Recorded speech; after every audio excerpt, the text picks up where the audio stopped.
And glad to be back in Dumaguete. Kasi po mga kapatid, may instruction sa akin si Lord.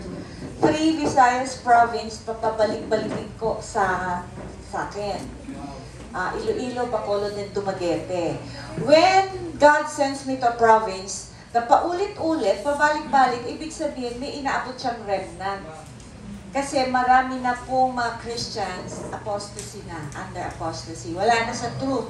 And every time they will hear a message, instead of humbling before God, they harden their hearts. That's why medyo mahirap na po talaga. The road is narrow. And it becomes narrower.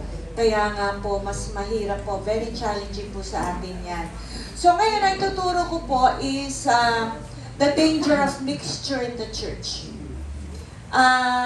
Marami po kasing mixture na sa loob ng church because people, especially the leaders, are not teachable anymore.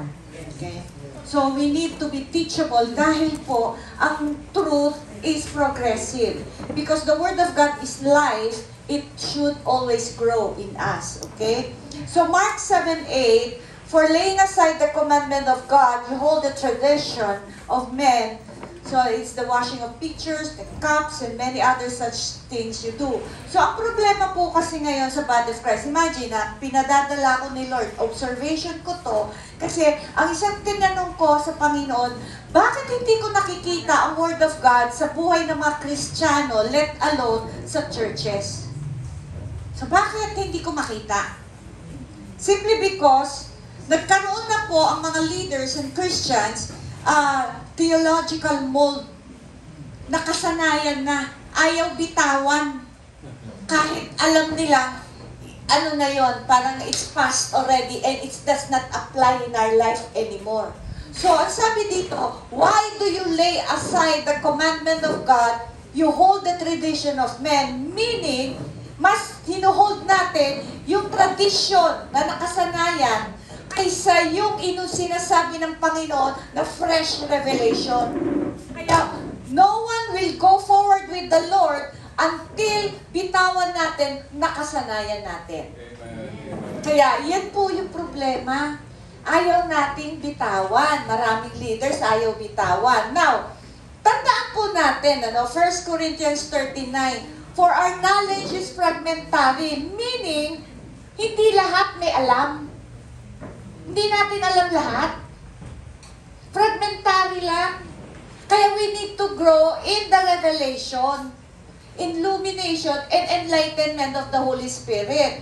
Kaya lang, ang problema, the moment we receive new truth, ang problema kasi, ito yung napapansin ko, na-bless yung mga tao. Majority na-bless. Wow, na-bless ako. Ang tanong, in-adjust po ba natin yung life natin sa narinig natin, o we continue to hold on, nasanay na ako dito eh. So, binaliwala mo yung nakuha mo kasi hindi ka nag-adjust. Adjustment means, sisurrender ko yung ayaw na ni Lord sa life ko. Okay? Then, ang sabi dito, what does it mean to be fragmentary? It is incomplete and imperfect. Incomplete pa po, imperfect. May mga times na tulad ko, when starting with the Lord, yung kanyang calling sa akin, ang belief ko is pre-trib. But then, the Lord corrected me. Sabi niya, Grace, stop teaching about pre-trib. So finally, sabi ko, sige Lord, I'm letting go. Okay? So, when we are ready to let go of what we have learned before, kukorek tayo eh. Kasi sinabi niya, Grace, everyone's knowledge is fragmentary and imperfect. Kaya importante sa atin, we adjust sa illumination and revelation. Remember, Jesus Christ said, upon this rock I will build my church. What is that? Revelation. If you are not built on revelation, but on tradition, you'll never grow. So sabi niya, the prophecy, our teaching is fragmentary, incomplete, and imperfect. Then, sino lang yung makakatanggap daw ng new and fresh revelation? So Psalms 25:9, He leads the humble in what is right, and the humble He teaches His way. Who is the man who reverently fears and worships the Lord? Him shall He teach in the way that he should choose. So, The only person who will receive fresh revelation are those who are humble. Kaya ang tanong, are we humble? Pag sasabihin mo you're humble, ibig sabihin may pride ka. You see, humility, okay, the evidence of faith is obedience. But the evidence of humility is submission. Kasi I can obey God and yet I grumble. I can still obey God and yet I have faith pero hindi maluwag sa puso ko. But when I said I am humble, meaning I submit without complaining, without grumbling, without even, alam mo yun, darating ang time when you suffer for that choice, sisitayin natin, parang sisingilin natin yun. Kasi Lord, ikaw ganon. No, it is more on you grow in that area wherein you don't question God, you just obey and submit. Di ba sabi niya, submit to God. So, ito nga obedience, nahihirapan ng madami. What more? Submission.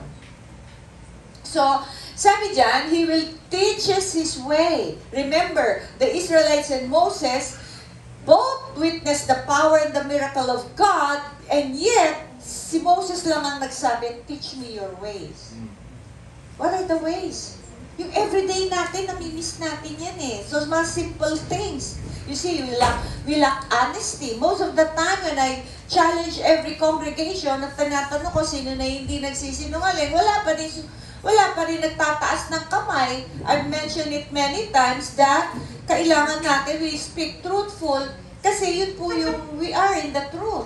Remember, the first recorded sin in the Bible is lying and the last recorded sin in the Bible is lying. Then how come many Christians take lying casually?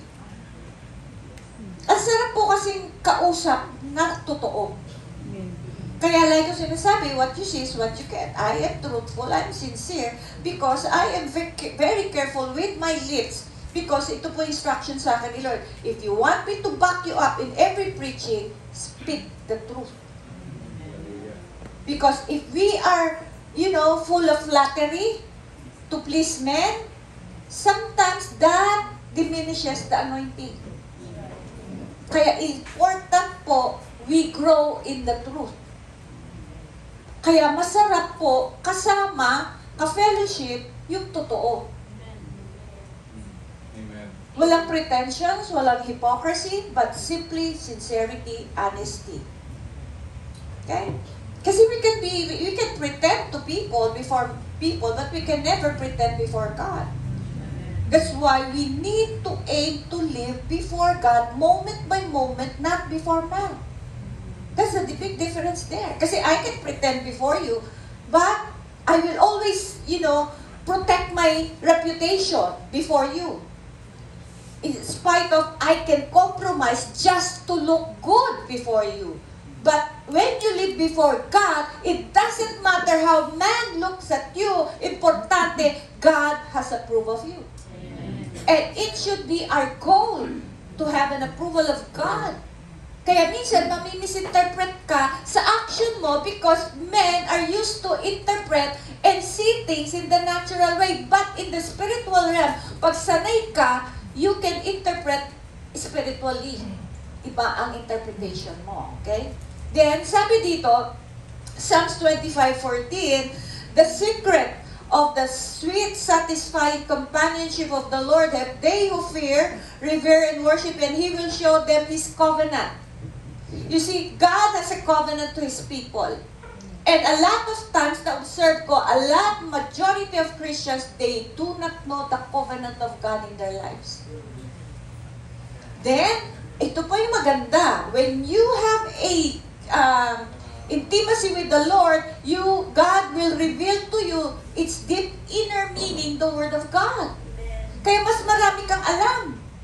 Parang maraming masasabi na, ay, ngayon ko lang narinig yun. Why? Because you live in the revelation.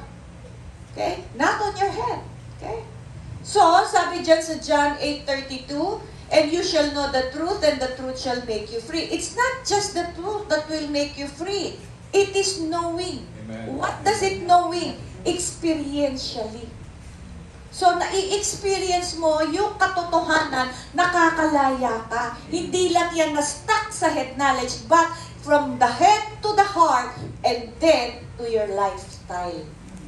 Then, sabi dyan, however, in 16:13, when the Spirit of truth has come, He will guide you in all truth, for He will not speak on His own authority, but whatever He hears, He will speak, and He will tell you things to come. So, makita natin that you're always ahead of people who live on their knowledge, head knowledge. But when you live according to the Spirit, the Lord will continue to lead you to the truth.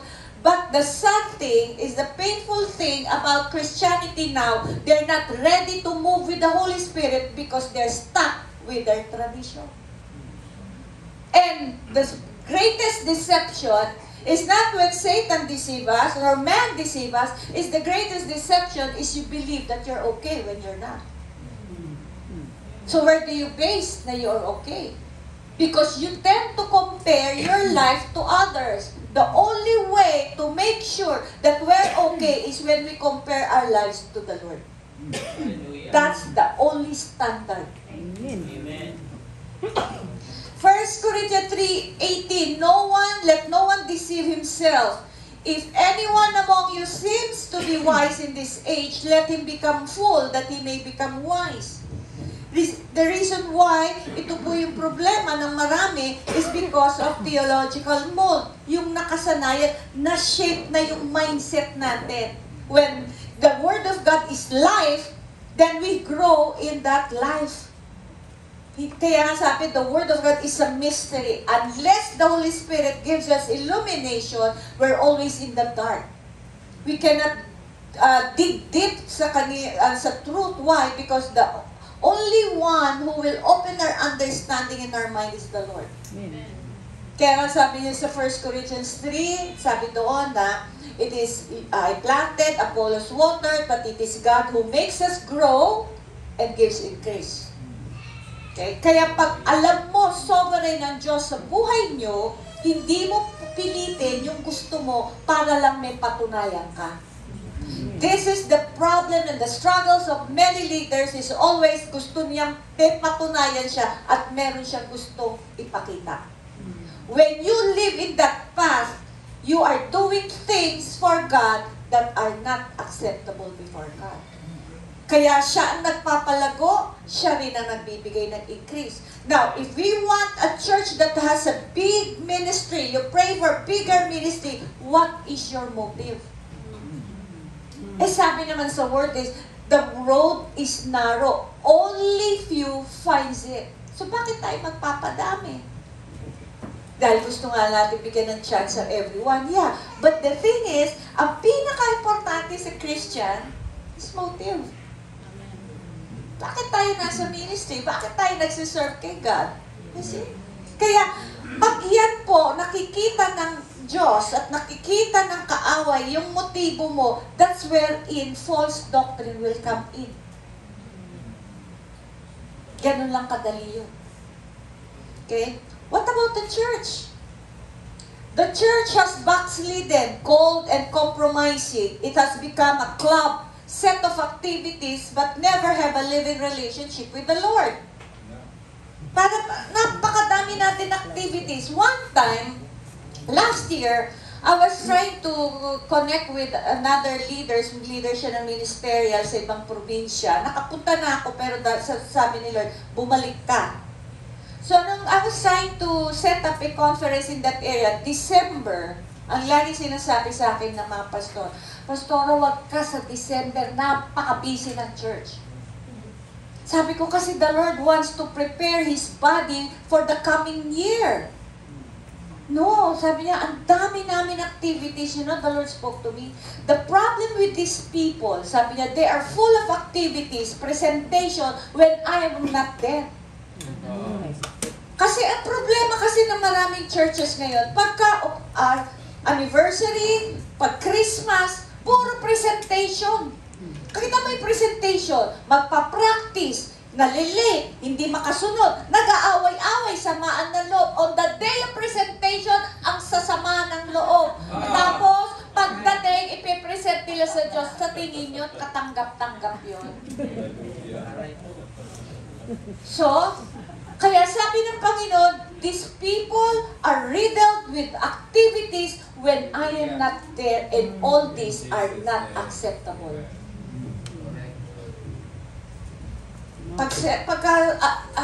Anniversary ng church, ang daming presentation, kantahan, kasayawan. Ang tanong, pinagagawa ba sa inyo? This is the problem. We are aware that Jesus Christ is the head of the church. We declare that. At tanong, head ba siya sa inyo? Ang ibig ko sabihin ng head, kung saan direction ni Lord sa church nyo, susunod kayo. Dahil pag hindi ka naka-attach sa head, anong mangyayari? Then you're not under legitimate authority. You cannot last without legitimate authority because one way or the other, illegitimate authority will come in. That's the reason why there are false doctrines, false spirit inside the church because people are not attached to the head. Amen. Okay. Bakit ang hirap makipag-fellowship ngayon sa mga Kristiyano? Why? Okay? Because fellowship means when, sabi sa 1 John 1:7, so if you walk in the light, you will have fellowship with one another, and the blood of Christ will cleanse you. The only way you can have fellowship with one another when your brothers and sisters both are walking in the light. If they're not walking in the light, you can never have fellowship. Hallelujah. Bakit? Because light and darkness can never join. Kaya makikita mo, pag you're walking in the light, hindi ka maintindihan ng ibang Kristiyano. Kaya lagi kang kontrabida sa loob ng church. Ang di mo alam, lahat sila nasa dark, ikaw lang nasa light. See? Kaya nga sabi ng Panginoon, the church has backslidden, cold, and compromising. It has become a club, set of activities, but never have a living relationship with the Lord. Okay? So, Matthew 16 to 19, Simon Peter answered and said, "You are the Christ, the Son of the living God." Jesus answered and said to him, "Blessed are you, Simon Bar-Jonah, for flesh and blood has not revealed this to you, but my Father who is in heaven." Imagine, the scribes are very, very knowledgeable, and they're the people who persecuted and killed Jesus Christ. Why did Jesus Christ choose those who have, they don't know anything? It's simple. They just spent the 3 years with the Lord. Kaya, kasi ang gusto ng Panginoon, ayaw na niya yung maraming alam. Kasi yung maraming alam, actually walang alam. Why? Kasi yun po yung deception na binaalaw ng Panginoon. Remember, sabi sa 2 Thessalonians, because you have no love for the truth, that you will be saved. You see? Wala kang pagmamahal sa katotohanan. Every time nako-convict ka, nire-resist mo. Bakit ka nako-convict? Because the Lord wants to save you. Not because ang mali sa salvation is, ano yung mali salvation, alam natin, you accepted Christ, you're on your way to heaven. That's not salvation.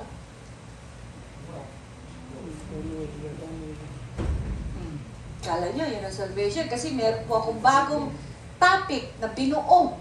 What is true salvation? True gospel and true Christianity. And I'm sorry to say, majority are not in there. Ito kasi alam natin, tinanggap po si Kristo, punta ka na ng heaven. Save ka na. Really?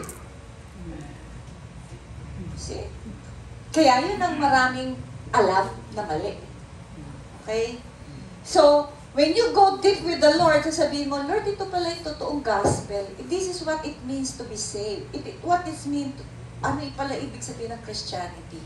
So, tomorrow I will teach on that. Pero pasada lang, hindi po okay. Kasi pressing on to perfection.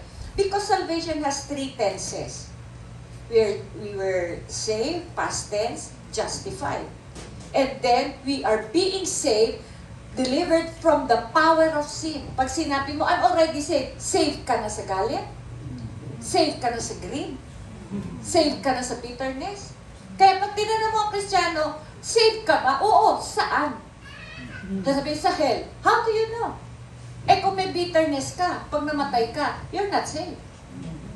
You see, We try to really sugarcoat the Word of God to make it acceptable and easy for people to receive it. Gospel is not easy to swallow because it is the power of God unto salvation. Saan tayo ililigtas? Kaya ang tanong, hindi ka na ba magagalitin? Kasi kung magagalitin ka pa, hindi ka pa safe sa anger. Bakit tumahimik? Maraming magagalitin siguro dito. But I also say to you that you are Peter, and on this rock I will build my church, and the gates of Hades shall not prevail against it. And this is the promise of Jesus Christ, that His church will never be overcome by the gates of Hades. Unfortunately, I will tell you, Jesus Christ Himself turned over most of the churches over to the enemy. And I witnessed that sa kakaikot ko. Sabi ko, Lord, wala na to. So one day, so during the question and answer session, sabi niya, Pastora, is there any hope for leaders? Kasi nga, nung after ko mag-preach, sabi ko, I'm sorry to say, but it's beyond cure. Ayaw nang tanggapin ng leaders eh. So, it's beyond cure. That's why God will send me pabalik-balik. Meron siya hinihilang remnant.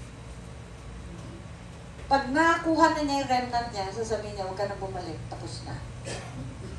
And that's the danger. Kasi meron sinabi sa akin nila, hindi ka na babalik dyan. Wala akong remnant dyan. So, pag hindi na ako pinabalik ni Lord doon, sabi wala na siyang iaabutin doon. Okay? So, be happy na ang dami ninyong inaabot ni Lord dito. Amen. Ang tanong, magpapaabot ba kayo? Diba? Sabi, I will give you the keys of the kingdom of heaven, and whatever you bind on earth will be bound in heaven, and whatever you loose on earth will be loosed in heaven. Okay? So, ibig sabihin ng keys of the kingdom, meaning, bibigyan ka ng mga principles of how you live the kingdom of heaven. Many of us are looking forward going to heaven when God's purpose is for His kingdom to be brought down here on earth. Ang tanong, are we living the principles of the kingdom? Kaya nga sabi niya sa one principle here is John 17:3. Pag sinabi mong keys, ibig sabihin enlightenment. Bibigyan ka niya ng enlightenment. Pag binigyan ka ng enlightenment, illumination, anong gagawin mo doon? Are you going to adjust your life for that keys? Papasukin mo ba? O hindi? Mananatili kang nasa labas kasi mahirap mag-surrender. You see, Christian life is about surrendering our will. Amen. When we stop surrendering, we stop growing. Kaya, konti lang talaga ang makakapasok sa narrow road. Then, ano pa yung isang principle? John 17:3, and this is eternal life, that they may know you, the only true God, and Jesus Christ, whom you have sent. What is the majority understanding of eternal life? Living forever. But there are many people living forever in hell. So, eternal life is not living forever. Eternal life, Jesus said, to know God. The reason why the old covenant, they never called God as the Father, but in the new covenant, now they can call God as the Father. Why? May relationship na. So, pag hindi po kayo, wala po kayong relationship sa Ama, you don't have eternal life. So, magugulat kayo, mali na naman daw tinuturo ko. Mali yung word. Hindi ako. Ini-explain ko lang po sa inyo yung sinasabi sa akin ng Panginoon. Kaya nga sa youth seminar, I always encourage the young people, establish first yourself in your relationship with the Lord more than the ministry. Kasi ang nangyayari, mas focus tayo sa ministry more than our time with the Lord. Kaya lahat ng ginagawa natin, plano natin, term natin, way natin, gusto natin, kaya pag plano natin, gagawin natin ang lahat, mangyari yan. Pero, ang gagawin naman ng mga plano, pag-pray natin, Lord, i-prosper mo kami, i-prosper mo kami. Ang laman ng cell group, laman ng prayer request, Lord, i-prosper mo yung plano ng leader namin. Pero, hindi mo plano. So, ang gagawin ni Lord, dahil na humihingi, He's a good Father, ibibigay niya. So, it does not mean successful ka sa mata ng Diyos. He just wanted to bless the people. Kaya ikaw naman, ang yabang-yabang mo, wow, successful. Hindi mo alam na hindi ka successful in the eyes of God. In the eyes of man, yes, you are successful. Kaya ang gagawin mo, wow, anong gagawin mo? Kailangan may pondo tong plano ko. Anong gagawin mo? Magsusulisit ka. Ayaw ni Lord ng solicitation. Ako, nakita niyo naman ang ministry ko. I go around. I spend for everything. I don't solicit. Kasi pinapakitaan talaga ng Panginoon, ang body of Christ, you can live the Word so the Word of God can back you up. Amen. Sabi niya, my God shall supply all my needs according to His glorious riches. Ang dali-dali natin i-mention, ang dali-dali natin i-declare, but in reality, hindi natin mai-apply. You see? Hallelujah. Wala yung application, declaration lang. Kaya kahit anong declare mo, yung kaaway, tumatawa lang. Bakit? Hindi naman totoo yan sa buhay mo eh. Sa supply, gagawa ka ng paraan eh. Magsusulisit ka para mangyari lang yung gusto mo. Mangungutang ka, gagawin mo para lang pakita mo yung plano mo naging successful. Kaya uulitin mo yan. Andiyan ka sa pattern na yan. Wow, successful ako. You see, you continue on. And then one day when you stand before God, ano sasabihin ni Jesus Christ sa'yo? Depart from me, I never knew you. Bakit? Wala kang relationship sa akin. It's all about you. Kaya nga sabi sa Romans 8:14, for as many are led by the Spirit of God, these are sons of God. Yung ginagabayan, pinangungunahan lang ng Espiritu niya, yun daw ang anak niya. Pero majority, ang nangunguna, yung flesh mo, bakit hindi ka anak? You see, we lower the meaning, the interpretation, the definition, and of the Word of God to accommodate your plan, your flesh. Instead of bringing the people up to the standard of God, we bring it down the standard so it can accommodate everyone and nobody has to adjust simply because madali lang pala ang Kristiyano magsimba, magbigay ng tithes, umuwi, magmura, magsinungaling, maging mundo, pero pagdating ng linggo, banal. So, ibig sabihin, the gospel does not work in your homes, it only works in your church. Pero hindi mo siya madala sa labas ng simbahan. Bakit? It does not work for you. That's not gospel. That is another gospel. Para bang sa church ka lang mabait, sa church ka lang banal, sa church ka lang nagpapakitang tao, pero pag uwi mo, kung magmura ka, sumigaw ka, magalit ka, manginggit ka, manira ka, okay lang. Anong klaseng gospel meron kayo? Sunday after Sunday. That's a false gospel. That is the mixture that's happening inside the church. Hallelujah. Mabigat ang truth. Sabi ko sa'yo, mabigat tong message eh. Kaya nga sabi ko, either you love me or you hate me. And mostly they hate me. Sabi dyan, Romans 8:28-29, and we know that all things work together for good to those who love God, to those who are called according to His purpose. For whom He foreknew, He also predestined to be conformed to the image of His Son, that He might be the firstborn among many brethren. Okay, lagi natin kinukoto, all things work for the good. Alam natin to eh. Tinanong nyo ba kung ano yung good? Nakakalimutan natin yung 29. Lahat ng inaalaw ng Panginoon sa buhay natin, yan ang purpose niya para yung 29 ma-accomplish niya. Dahil after suffering, we should always come out more like Christ. Kaya lang, pag may nagkikriticize sa'yo, kikriticize mo rin. Asan ang humility to? Pag may nangangaway sa'yo, aawayan mo rin. Pag may narinig ka paninira, makikipanira ka rin. Saan ang Christ-likeness?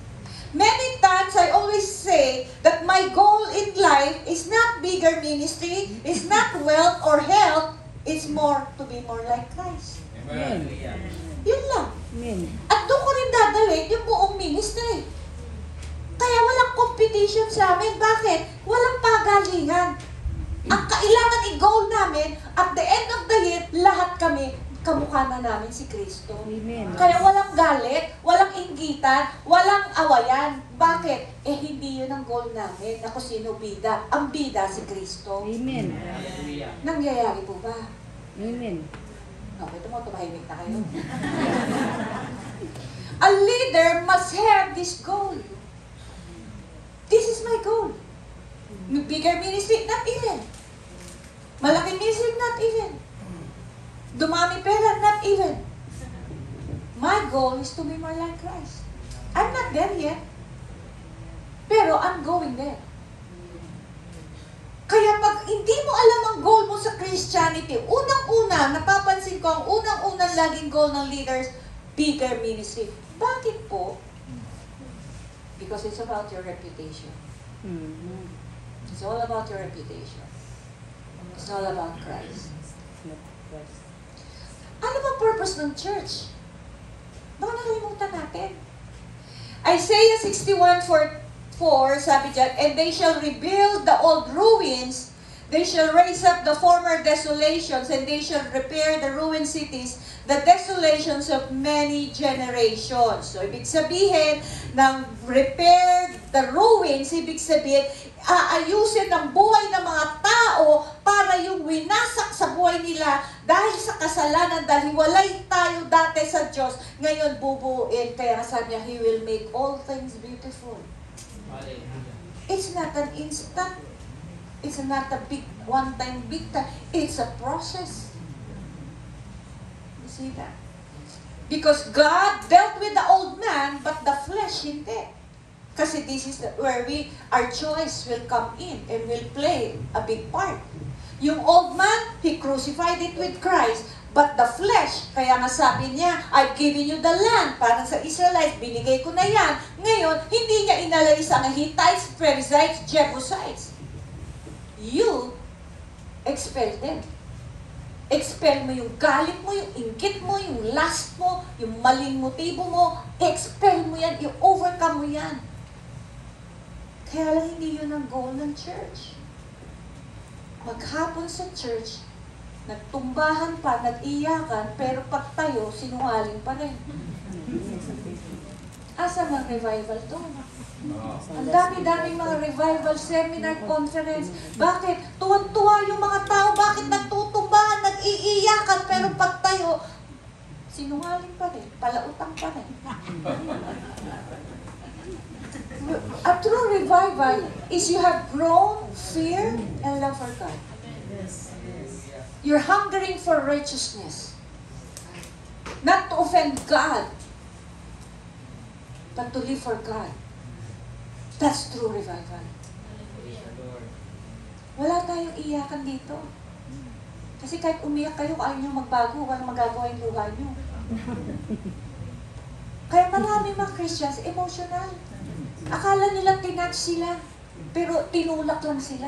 Kaya natumba sila. Ikaw naman nakiiyak kasi masama ang palaloob mo.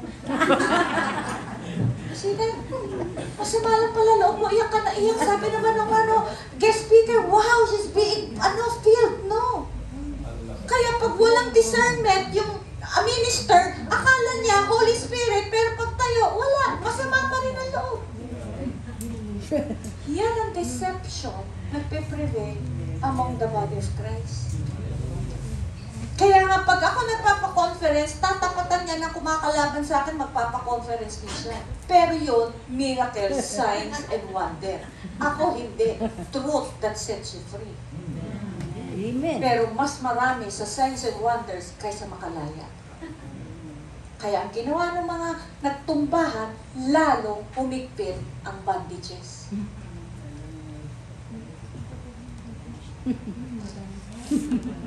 At natatawa kayo.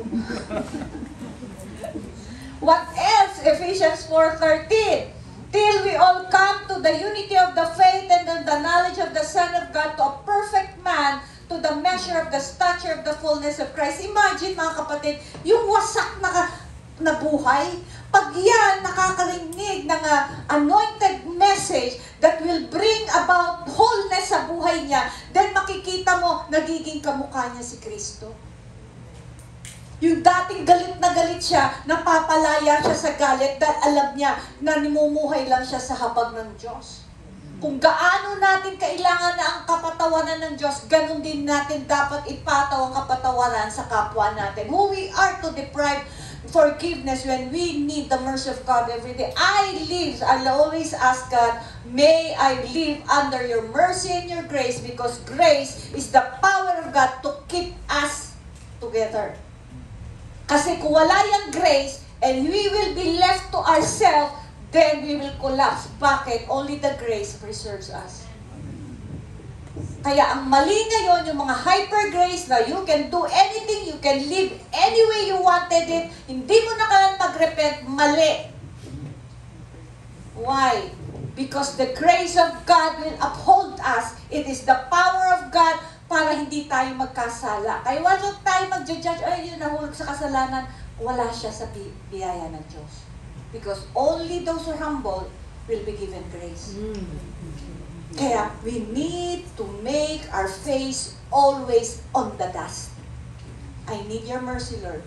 Why? Because today, hindi ko alam kung anong magagawa ko, papalpak ako, magdadapa ako, pero andyan ang biyaya mo at habag mo. Ngayon, pag may nakasakit sa akin, sino ko para i-deprive yung mercy na yun? Blessed are the merciful, for they will receive mercy. So we have no right to deprive the mercy to forgive others. So yun po yung goal ng church. To rebuild the lives of everyone so that everyone will be more like Christ. Ano naman kasi ang problema na kinreate ng mga leaders ngayon sa church? People long for rituals and the system more than Christ. Kaya pag ang church walang activities, nabobore ang mga tao. Kaya nung pandemic, wala ng fellowship, ang dami ng backslide. Bakit? Sanay sila sa church, hindi sila sanay sa relationship. Mas hinanap nila yung gathering more than spending time with the Lord. Bakit? Mas madali ang gathering Okay? Kaya nga sabi sa 1 Samuel 3:11, the Lord told Samuel, behold, I'm about to do a thing in Israel, at which both ears of all who hear it shall tingle. When God does something, it's shocking to many, amazed and startled. One of the burdens of a pastor is seeing people come to church but not live the life. Kaya ang tanongin ko huwag kayong magpadami kung di naman lumalago. Palaguin nyo muna yung meron kayo. I-disciple nyo. Kaysa yung parami kayo ng parami, tapos wala naman lumalago, palaaway din. Pagpasok ng church, hindi nagkikibuan, tapos mag-worship, I love you, Lord. Saan doon? Nagsisiraan, nagchichismisan, tapos samaan ng loob. Basta pag nagkakamayan na, o ba't di mo nilapitan? Hindi pa ako ready. Saan? Di ka ready. Kasi masama ang loob mo. Huwag ka mag-church.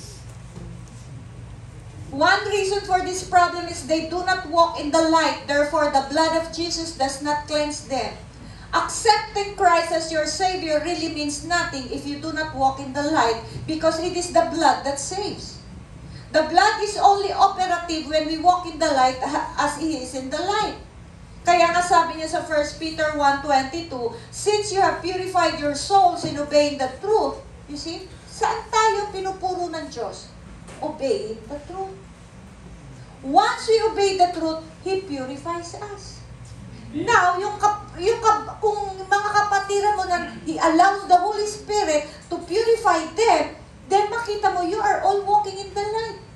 Pero yung mga hindi nag-walk in the light, nananatili sa galit, sa inggit, they're not being purified by the Lord. Nananatili sila sa old nature nila na walang pagbabago. That's why they dishonor the name of Jesus Christ, because their very life does not give testimony. The reason why Jesus Christ said, I will clothe you with power to be my witness.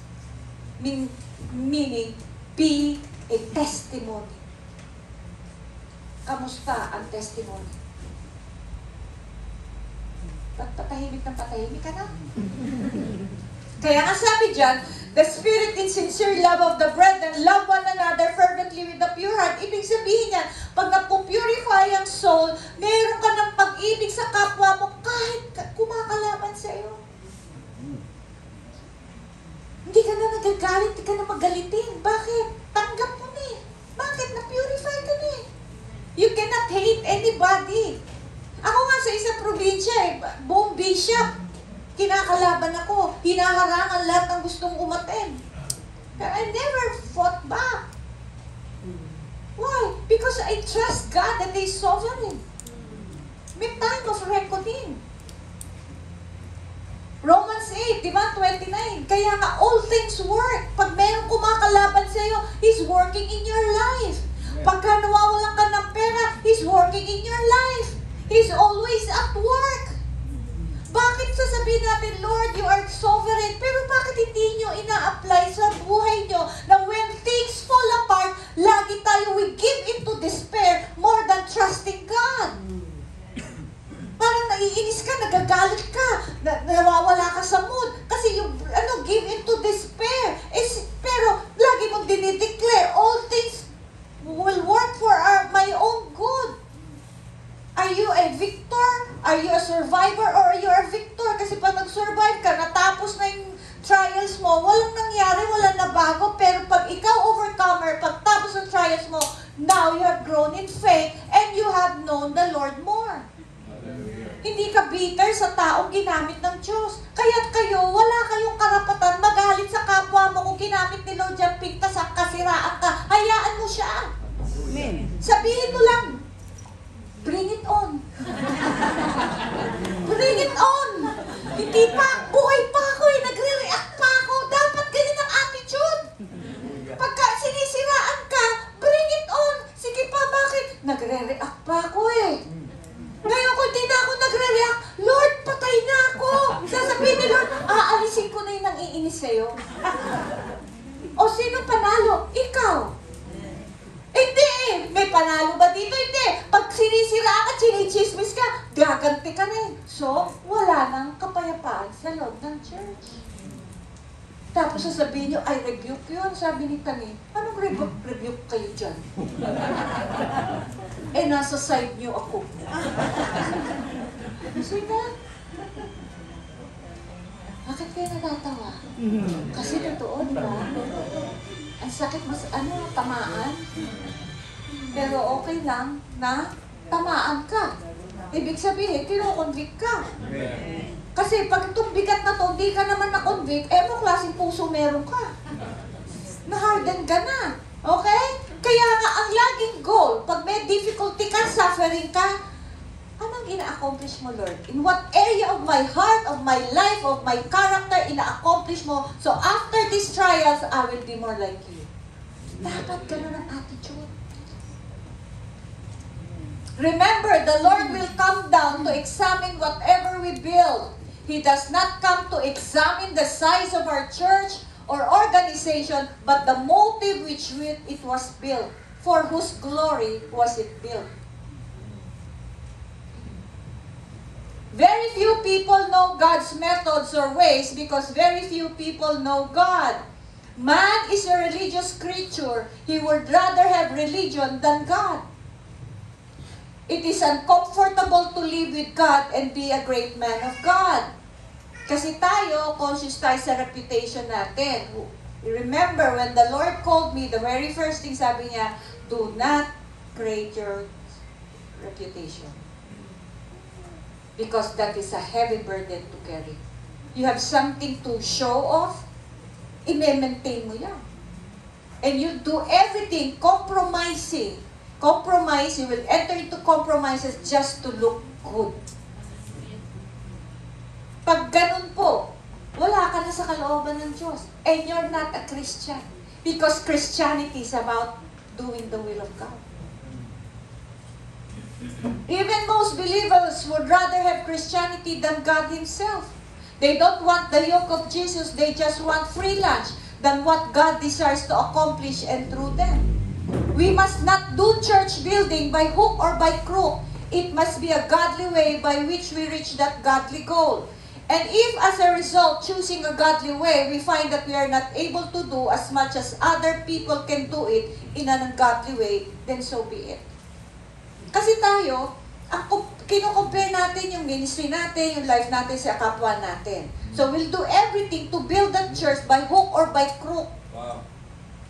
Maraming ganyan. Na-witness ko po yan eh. Kasi sabi ko nga lagi sa mga kasamahan ko, alam mo, many Christians are so blinded with the reality of what is the condition of Christians now. Ako kasi, kita ko eh. Kasi umiikot po ako. Okay, umiikot ako. Kaya sabi ko, Lord, anong nangyari? Anong nangyari sa Christianity? It's all about religion.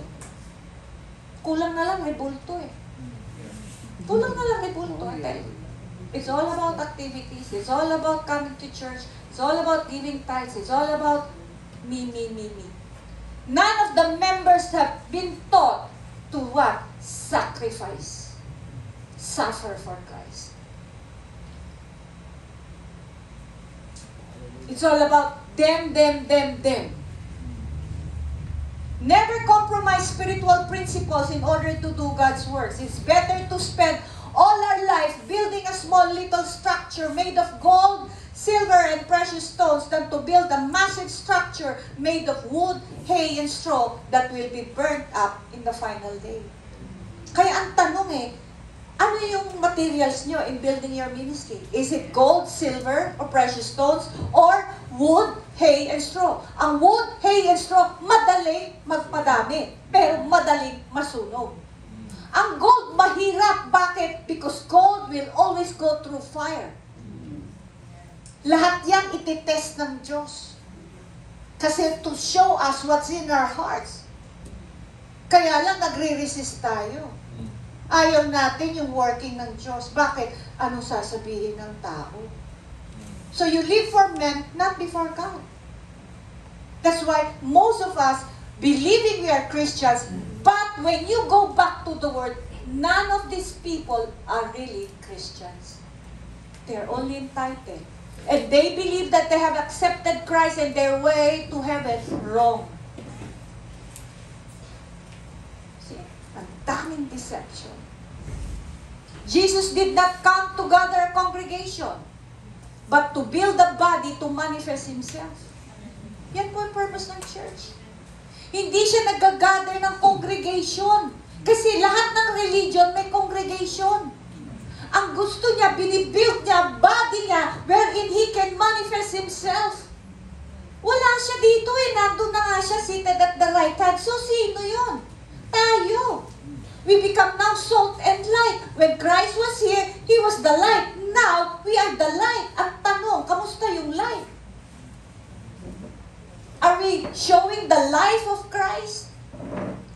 Or the old nature pa din? The church is characterized not by miracles, signs, and wonder, but by humility. They are never tired of seeking more and more humility. Never compare yourself with others, but only to Jesus Christ. Evidence of a true church, growing in humility, honesty, and holiness. False church inclined towards luxury, ease, comfort, indifference to people's needs, and prayerlessness. And the worst is being religious and legalistic. A month ago, I was in Iloilo because na-harvest na ni Lord yung remnant niya. So, inter-fellowship, different ministry, pero iba lumabas na ng different churches. So, sabi ni Lord, gather them one Sunday, you hold a service. So, nag-invite ako, mga less than 20 lang kami, yung mga lumabas na ng church. Wala kami praise and worship, -1 lang. Okay? But you know what? Ang tagal po naglinger ang presence ni Lord. Yung mga late na dumating, hindi sila makakain. Bakit? They're in awe of the presence of God. Sabi ni Lord sa akin, Grace, this is what I want. To restore my presence in the church. And I will only do that when I see humility, honesty, holiness, simplicity, brokenness. And the people are coming because they need me. But if people come just because they are attracted to the worship, to the praise, to the fellowship, but they have no need for me, I will not come. And when people are not humble, broken, simple, I will not come down.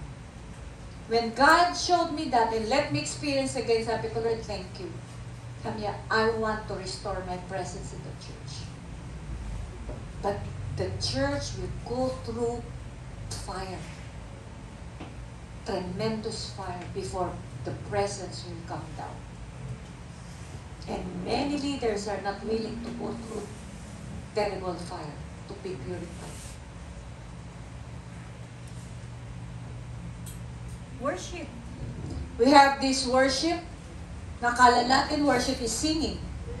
But the very first word that you encounter worship is not in any Psalms, but in Genesis 22:5. And Abraham said to his young men, stay here with the donkey and the lad, and I will go yonder and worship, and we will come back to you. Kumanta ba si Abraham? Hindi naman. Anong ginawa niya? He sacrificed Isaac. Yun ang ibig sabihin nun. When you seek the Lord, He will tell you what to sacrifice, what to surrender, and that's what worship is all about. Singing, you can sing all day, you can dance all day, and when you're not seeking God what to surrender, you're not worshiping, you are performing. And marami pong performers sa loob ng church. Many times, the pastors and the leaders will really come against me because of my topic about tithing. Galit na galit ang maraming pastor pagdating sa tithing. Kasi sabi ko nga, hindi ito kasi ako nagtuturo ng tithing sa church namin. Kasi may condition eh. Number 1, bayad ka muna utang. Bago ka magbigay sa Panginoon. Dami na galit mo. Unahin dapat ang Panginoon. Bakit? Nag-glorify ba yan? Baon ka sa utang, bigay ka ng bigay ng tithes. Secondly, magpatawad ka muna. Third, suportahan mo ng pamilya mo. Then, all these conditions are met, now give to God. Galit ang leaders dyan. Kasi ang Old Covenant, it is an Old Covenant law, tithing. Pero sa New Covenant, ito ang hinihingi ng Panginoon. Bakit sa Leviticus, pag nag-offer ka ng bull, chop, chop, chop, chop? Kasi sa Romans 12:1, sabi dito, I appeal to you therefore, brethren, and beg of you in view of all the mercies of God, to make a decisive dedication of your bodies, presenting all your members and faculties as a living sacrifice, holy, devoted, consecrated, and well-pleasing to God, which is your reasonable, rational, intelligent service and spiritual worship. The question is, part ng buhay natin, yung eyes natin, do you offer that before God? Are you careful what you watch, what you read? Are you careful what you listen? Are you careful with your lifestyle? Are you careful with your walk? Will you willing to surrender all this pag pinasurrender? Hindi. Dahil mas madaling magbigay ng 10% kaysa ibigay ko yung buhay ko. Kaya ang focus, give 10%. But you never taught the people, surrender your life. We focus on give 10%. That hey, if you have unforgiveness, you better you forgive or else your Father will never forgive you. Hindi na ituturo yan. Bakit? We focus on what people can give more than what God can do sa buhay nila. Imagine kami, ilang years na kami, 20, magti-21, ilang years na ako sa mission, wala akong hinihingian, and yet we are multiplying. So the Word of God works. Bakit hindi nag-work sa inyo? Bakit kailangan masyado tayong focus sa, kailangan mag-tithing? Galit nga ang leader sa akin yan eh. Hindi, Pastora, wag ka magtuturo ng huwag mag-tithe. Bakit? Paano na yung ministry? You see? The ministry is sustained by money, but not the Holy Spirit. Kaya ang tao, magbibigay na lang kaysa i-confront mo, magpatawad ka. I-surrender mo yan sa Panginoon. Pinasisurrender. Like sometimes, Meron akong kinounsel. Sabi ng Panginoon, ibenta mo yan, property mo. Hindi niya mabenta. Bakit? Madaming memories doon sa property na yun eh. Pero hindi siya makasunod sa Panginoon. And yet, faithfully, umaattend ng church. As saan? Ang living sacrifice. Pero nagbibigay ng tithes. Does it count before God? No. Why? Because true worship is about surrendering what God wants for you to surrender. Hindi yan 10%. So, ibig sabihin, Lord, ito lang ang kaya ko ibigay. That's not Christianity. Tapos sasabihin natin, tinanggap ko na si Kristo, pupunta na ako ng heaven. Everybody has one goal to enter heaven. Dahil tinanggap nila si Lord. Eh, paano habang nandito ka? Anong ginagawa mo? Di ba yung 10 virgins? Yung oil? What you allow the Holy Spirit to change inside of you? Pero yung mga foolish, hindi nila inallow Holy Spirit to work in their life. I know, when I was in Bacolod, I talked to a pastor. Sabi niya, Pastor Ramo, I love your message. Very timely because the Lord gave him a vision. Before the Lord will return, sabi niya, I saw, pinakita sa kanya ni Lord that the Holy Spirit will be lifted off from those who claim to be Christians. Ang hindi lang mawawala ang Holy Spirit sa mga bride niya, yung nag-allow kumilos sa buhay nila para mabago. Pero yung hindi nagpa-deal sa Holy Spirit, aalisin niya yan. Kaya maraming ma-overcome na Antichrist. Kaya bakit sinabi ni Lord, to those who to endure to the end will be saved? End na ba? Kaya, you see, the whole Christianity is wrapped up with the false doctrine, believing when you accepted Christ, you're on your way to heaven. It doesn't matter how you live here on earth. As long as you go to church, give your tithes, and that's it. And then kawawa to mga to. Bakit? Their destiny has been aborted. The church is a womb.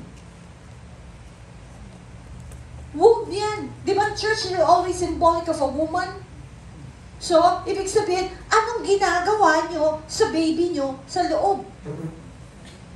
Are you nourishing it? Para pag pinanganak, dumating si Kristo, pinanganak healthy. O malnourished, namatay na, nasa tiyan pa lang. Bakit? Hindi na pamuhay ang destiny. Bakit? Inabort na ng leader. Kasi hindi pinipreach yung whole counsel of God.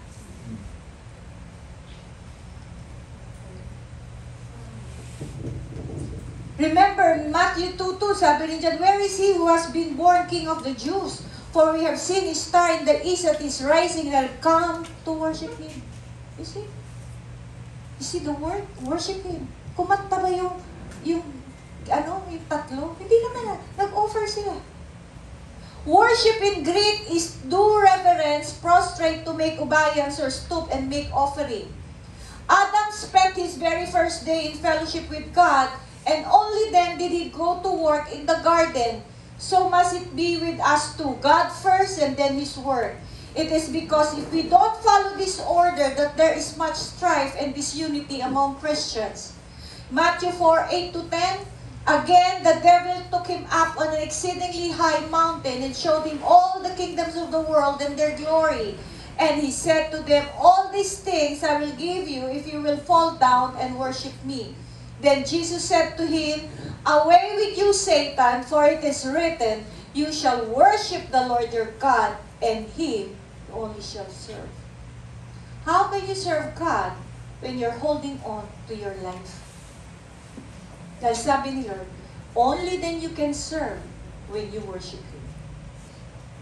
So all our service counts nothing because we don't worship. We don't surrender what God wants from us. All your service are nothing before God.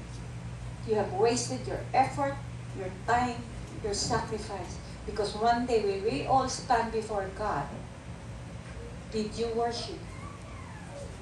Hindi naman tinanong ni Lord kung nag-serve ka eh. Kasi nakita niya sipag mo eh. Ang tanong niya eh, nag-worship ka ba? May sinirender ka ba? O patuloy mong pinanghawakan yung buhay mo, kaya walang nakakaranas ng totoong buhay. Bakit? When you lose your life, you experience true life. The reason why a lot of Christians cannot experience what true life is because you are holding on to your life. When you let go, then that's the time God will fill us up. Dahil ang importante sa Diyos what's inside. Because what's inside, it makes us fulfilled and satisfying. Kahit sabihin mong kinakalaban ka, wala sa mata ng tao, unsuccessful ka, what's important is you are fulfilled. Because you have done the will of the Father. You're experiencing what true life is. You don't worry about money, you don't worry about your future, simply because God holds your life. The degree that you allow God to be Lord over your life is the degree that you experience abundant life.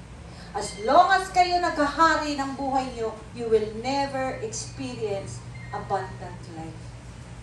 It's all about you.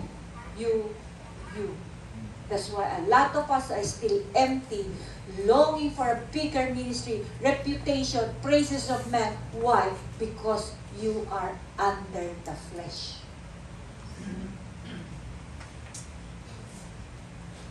Exodus 25:9, and you shall make it according to all that I show you, the pattern of the tabernacle or dwelling, and the pattern of all the furniture of it.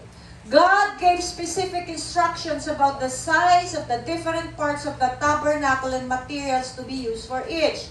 Many Christians do not realize the need to do everything in the church, in their lives, also exactly as the Lord has commanded in His Word.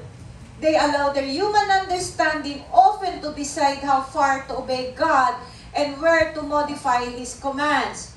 The big question is, are we worshiping God or building our kingdom? Then faith, what is faith? Genesis 3:6, and when the woman saw that the tree was good, suitable, pleasant for food, that it was delightful to look at and a tree to be desired in order to make one wise, she took of its fruit and ate.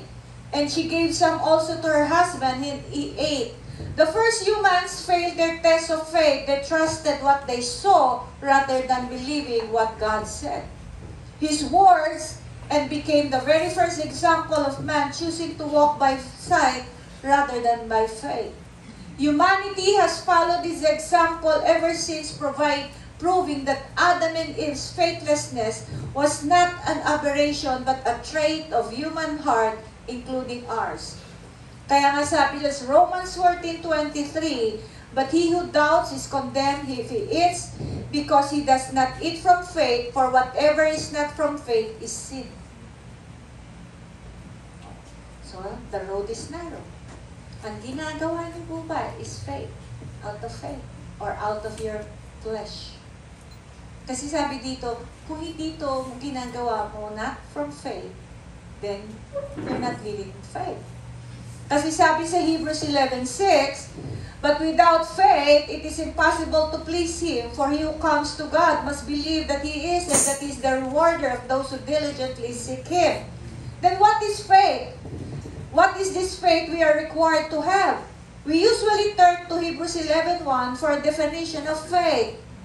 But another verse in Romans 4:3 may provide an even sharper focus.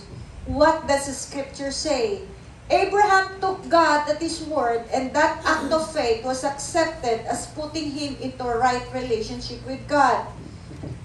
Abraham's act of faith was to believe the word of God. Simply, faith is believing what God says. That belief, that faith is what pleases God, putting us in a position to have a right relationship with Him. A right relationship, even on a human level, must have trust as its foundation. So, ibig sabihin pala ng faith is you believe God's word. So, pag hindi po tayo nagtatanong sa Panginoon, nagsisik, Lord, what do you want me to do? Anong panghahawakan mo na paniniwalaan mo ang Diyos regarding your circumstances? You see? So, pag wala po tayong natanggap na revelation sa Panginoon, anong panghahawakan natin na paniniwalaan natin ng Diyos? Example, remember my testimony, I had a medical condition 2020, I'm about to die, sabi ng doctor, I'm not gonna last. So sabi ko, I'm ready to go. Okay na naman ako. Sabi ni Lord, paano naman yung mga tao naghihintay, yung mga tao kailangan pa ng mensahe. Sabi ko, give me a word. Ang sabi niya, this sickness will not end in death. Pinahawakan ko. Hindi ako mamatay sa sickness na to. So, pinahawakan ko. Ngayon, anong sabi niya? Grace, go back to the ministry. Kasi, nagpahinga ako 3 months eh. Mag-preach ka ulit. Sabi ko, Lord, ang daming bawal. Hindi ako pwede magsalita more than 15 minutes. Hindi ako pwede maglakad ng more than 5 steps. Ang daming bawal. Sabi niya, go back to the ministry. I have a word. That is my evidence. Ang tanong, what is God's evidence in my life? I act on what He's telling me. Because once we have the evidence, God is waiting naman for His evidence in our life. Kaya when you have an evidence, the Word of God, the promise of God, and God has an evidence from us, both evidence, when they come together, miracles will always happen. Pag naniwala ka lang, hindi mo kinilusan, wala pang ebidensya ang Diyos, kaya hindi pa naghihimala. Kasi ikaw lang ang may ebidensya, yung Diyos wala pa. Yun yung sinasabing, faith without works is dead. Kaya lahat ng ginagawa ko, based on what He said, the promise, ngayon, may utos siya, gagawin ko kasi meron akong natanggap na pangako. May ebidensya ko, may ebidensya rin ng Diyos sa buhay ko. Kaya hindi pwede, hindi siya maghimala. Kasi faith is ground complete. Are you understanding? Yan ang mahirap sa Christianity. Naniniwala sa word, tatanggap, ikiklaim, ay Lord, ganda ng verse na to, akin to. Hindi naman sinabi sa'yo. Kaya wala kang pagsunod kasi hinihintay mo mangyari yung gusto mong i-claim, hindi naman binigay sa'yo yan. Kaya wala rin siya inuutos na gawin mo based on what you want to claim. But, you insist, you live by faith. Yan ang maling faith na paniwala na maraming Kristiyano. Na naniniwala lang tayo. Even many unbelievers believe God. Even demons believe in God. Pero ang kaibahan natin, faith is trusting on His Word. Revealed Word. Hindi lang yan, kuha ka lang ng kuha ng promises. Kailangan, Lord, mag-usap ka sa akin sa circumstances ko. Itong problema ko, itong suffering ko, mangusap ka. Pag sinabi ni Lord, itong pangako ko, pero yung pangako ko yan, may pagagawa ako. Hindi pwedeng magbigay ng pangako ang Diyos na wala tayong gagawin. Kasi yun ang expression natin na may faith tayo sa Kanya, yung kilos. Kasi nagbigay na siya ng ebidensya, anak, ito na ebidensya ko. Pakitaan mo rin naman ako ng ebidensya mo. That's what faith is. Kaya lang, the evidence of this change is an action. True belief and faith must have action to complete it, or else it is dead and useless faith. Now, notice the classic definition of faith found in Hebrews 11:1. Now, faith is the substance of things hoped for the evidence of things not seen. What is the evidence of things not seen? God's words. Personal promises. Personal, ha? The rest of the chapter with examples of faith illustrates that the faithful not only has words as evidence. Word lang yan. Buhay ka na, mga kapatid. Ako, sinabi ng Panginoon, balik ka sa mission. Sabi ko, Lord, hindi pa ako magaling.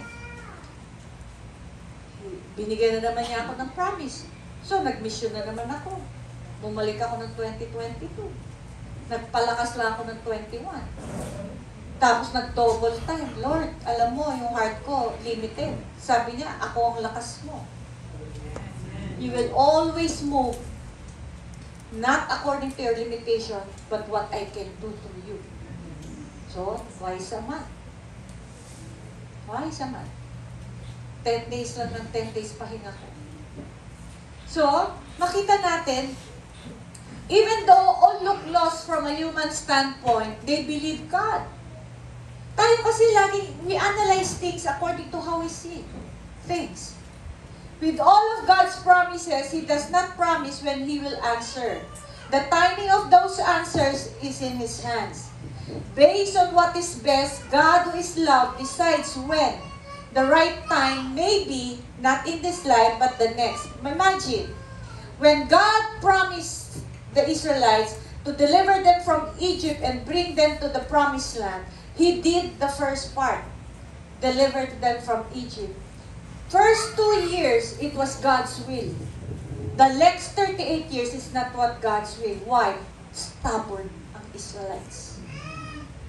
Kaya napatagal.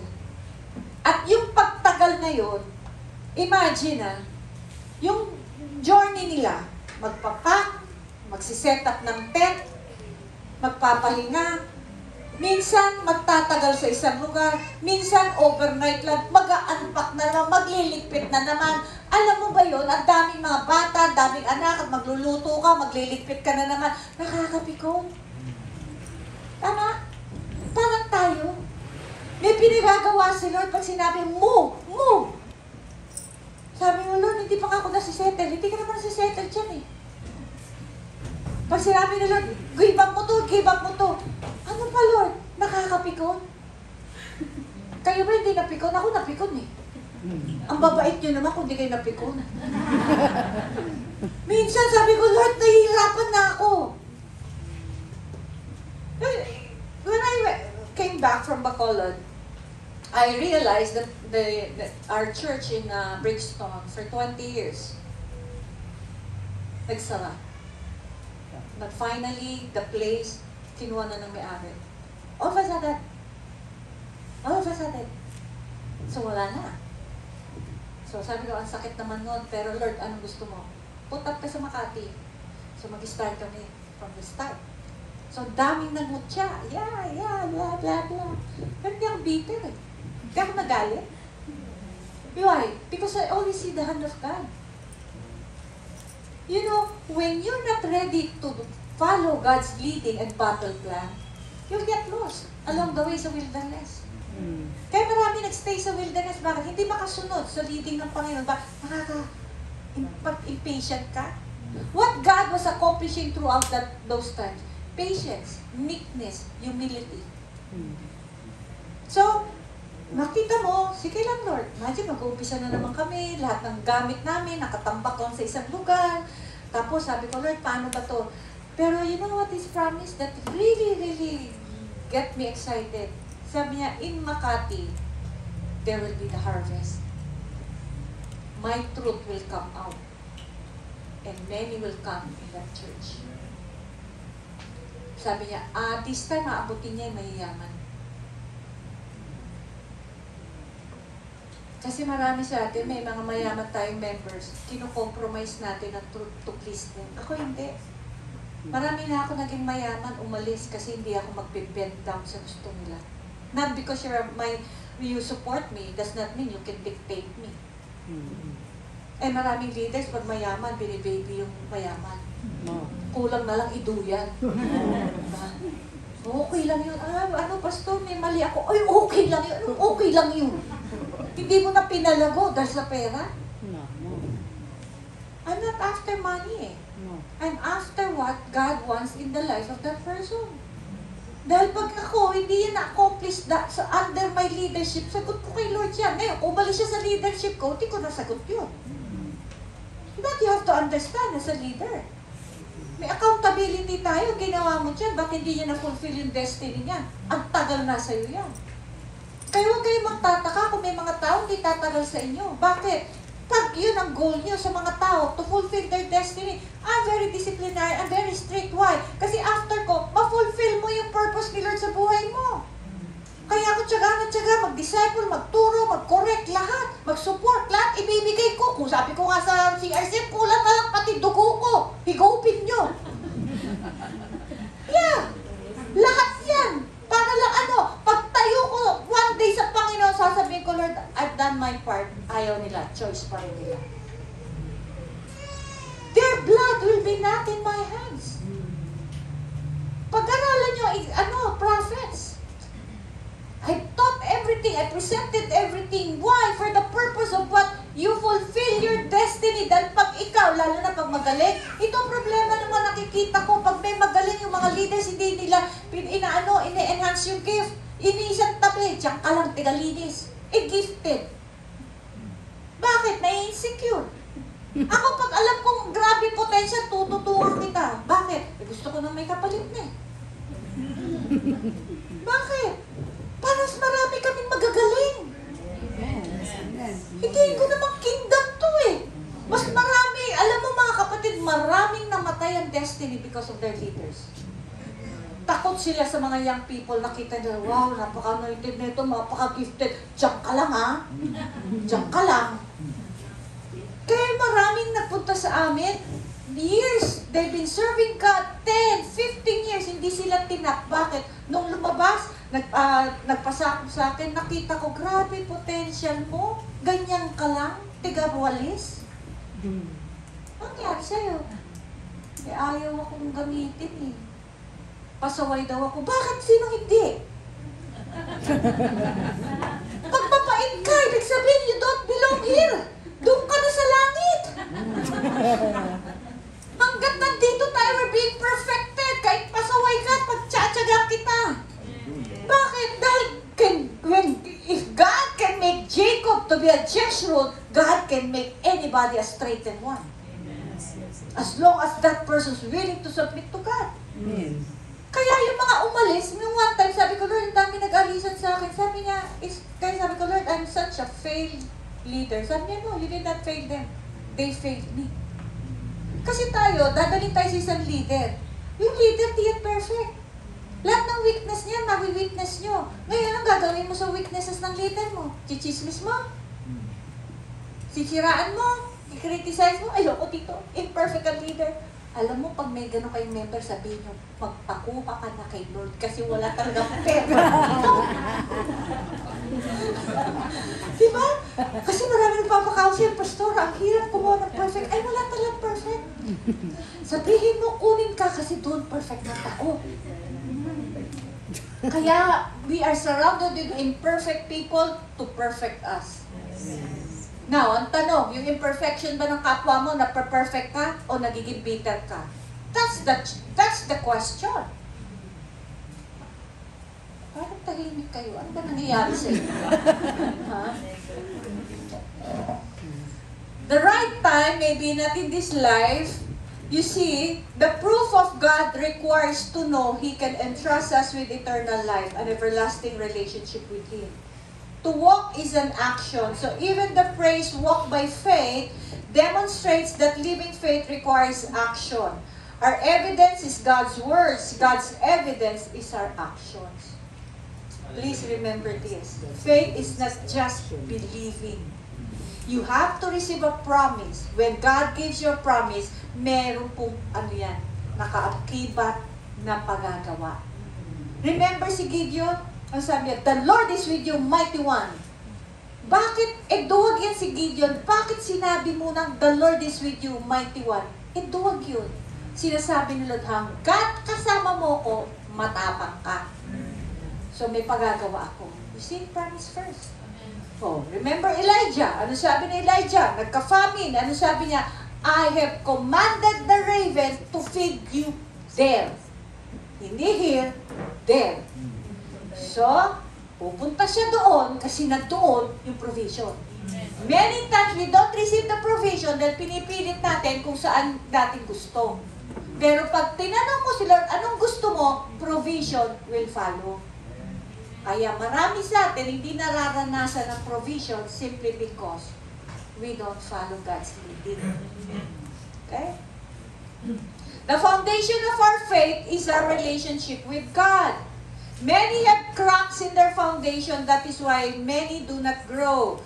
Cracks are wrong perception about God.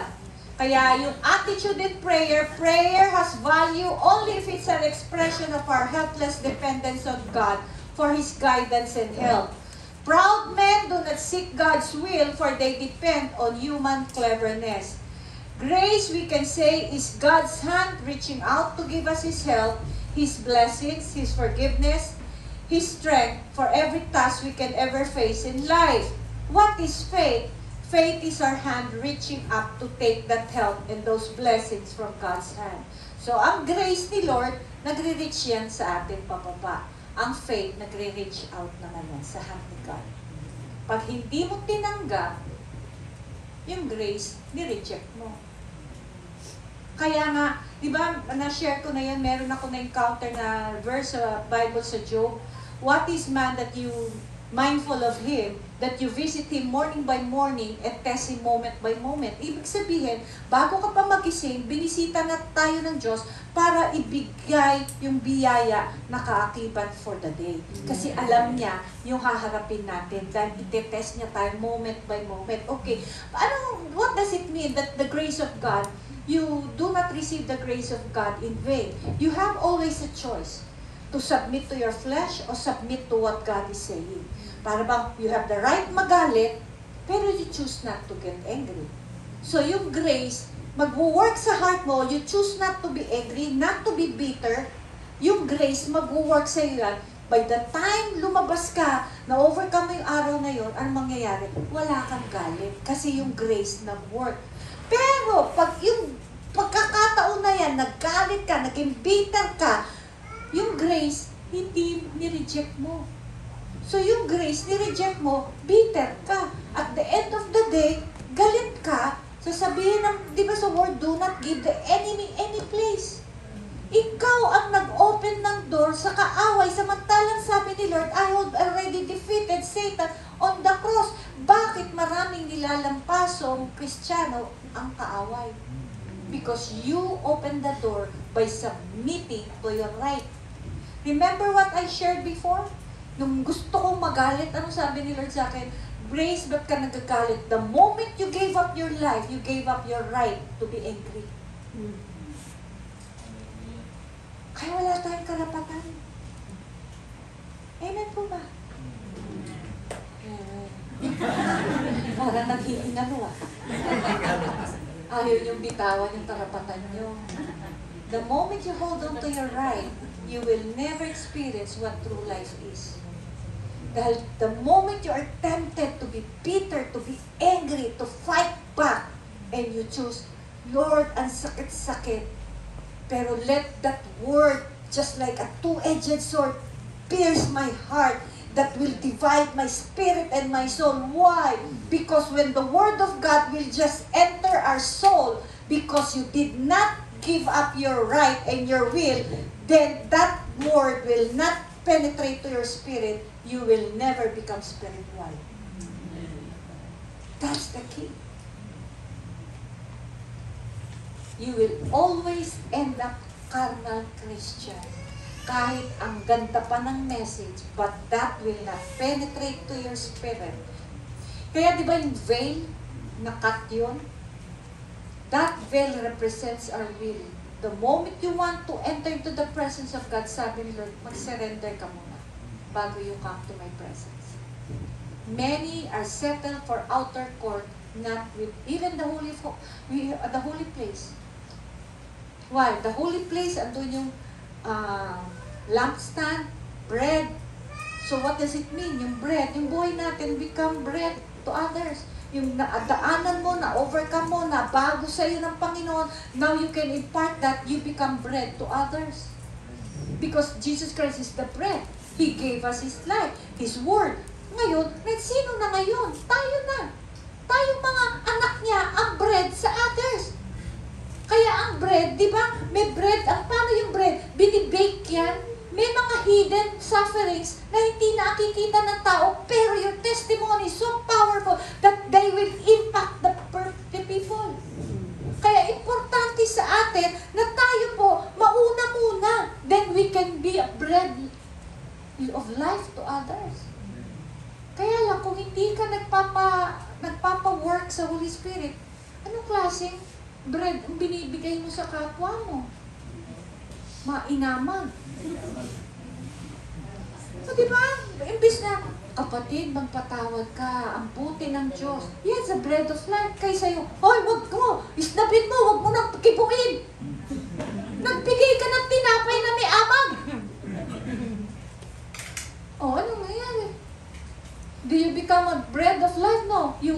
become the bread of death.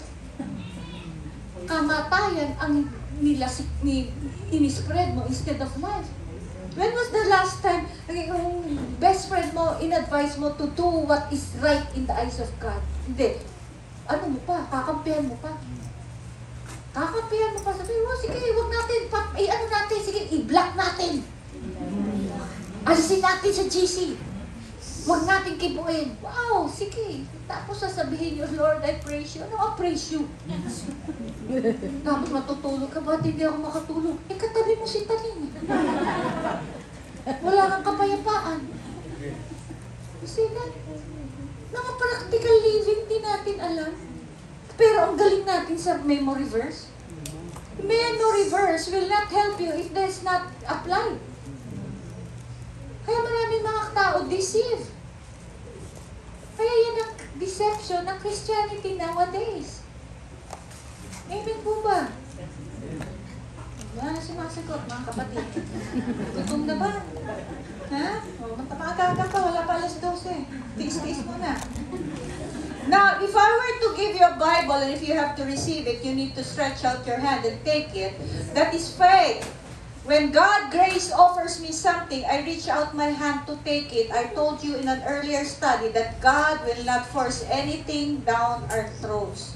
He will not force us to accept something we don't want to receive because He has given us freedom of choice. He doesn't want mindless robots to just do what He has programmed them to do. He wants to make us a choice. Kaya nga po, isang bagay pa na masyadong mali about prayer. John 14:13-14, and I will do whatever you ask in my name. Naku, dami nagkiklaim na ito. Lord, I declare that whatever I ask in your name, that the Father may be glorified in the Son. You may ask me anything in my name, and I will do it. Dami nagkiklaim na ito. Honestly, di ba kiklaim niyo to? Pag nagpe-pray kayo? Dapat, bago nyo i-claim to, tanungin nyo muna, Lord, ito bang hinihiling ko kalooban mo? Dahil pag ito kalooban mo, hihingin ko to. Hindi ako titigil hanggat di ko makamtan. Eh kaya lang, hingi ka ng hingi, hindi naman kalooban ng Diyos. Pero declare ka ng declare. Isa nga, meron pang mga religious magpe-pray na 3 hours in tongues. Dara ba siya? 3 hours.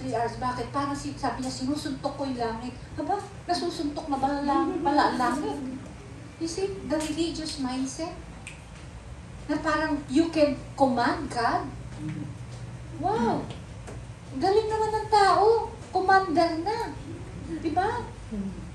In praying, it is important that we keep in mind that God will not change His eternal purposes at the word of a man.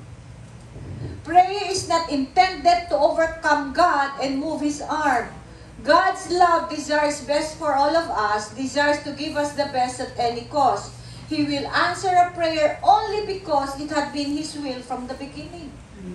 What the praying man does is to bring his will into line with the will of God, so God can do what He has all along been willing to do.